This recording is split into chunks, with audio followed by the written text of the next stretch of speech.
நெல்லை மாநகராட்சியில் காலியாக உள்ள மேயர் பதவிக்கான தேர்தல் வரும் ஆகஸ்ட் 5ஆம் தேதி நடைபெறவுள்ள நிலையில் அதற்கான வேட்புமனு விண்ணப்பம் துவங்கியுள்ளது.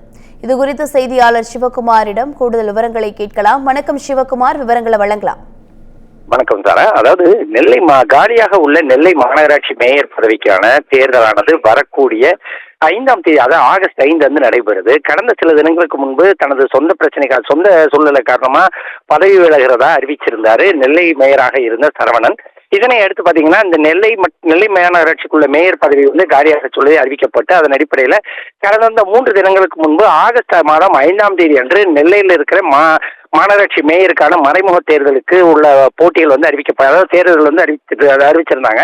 இதனை அடுத்து பாத்தீங்கன்னா இன்னைக்கு அந்த மேயர் பதவிக்கு போட்டியிடக்கூடிய நபர்கள், அதாவது அந்த மேயர் பதவிக்கு போட்டியிட விரும்புறவங்க தங்களோட வேட்புமனுவை இன்னைக்கு தொடங்கி இன்னைக்கு வாங்கிக்கலாம் அப்படின்னு சொல்லி நெல்லை மாநகராட்சி ஆணையர் தெரிவிச்சிருந்தாரு. அதன் அடிப்படையில இன்று நெல்லை மாநகராட்சி மேயருக்கான வேட்புமனு துவங்குது.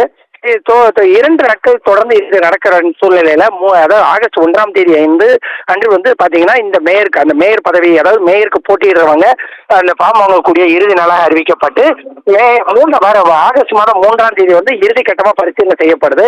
இதனை அடுத்து ஆகஸ்ட் 5ஆம் தேதி நடைபெற உள்ள மேயர் தேர்தலுக்கான ஆகஸ்ட் மாதம் 5ஆம் தேதி அந்த மேயருக்கான தேர்தல் நடைபெறுது. மறைமுக தேர்தலாக நடைபெறக்கூடிய இந்த தேர்தலில் மொத்தம் மேயர் பதவிக்கு 6க்கும் மேற்பட்டோர் போட்டியிடலாம் சொல்லி கூறப்படுற நிலையில ஆகஸ்ட் மாதம் 3ஆம் தேதி அன்று இறுதி நிலவரமாக எத்தனை பேர் போட்டி போடுறாங்க, அதுல யாராவது ஜெயிக்கிறதுக்குண்டான வாய்ப்புகள் இருக்குதுன்னு தெரிய வரும். விவரங்களுக்கு நன்றி சிவகுமார்.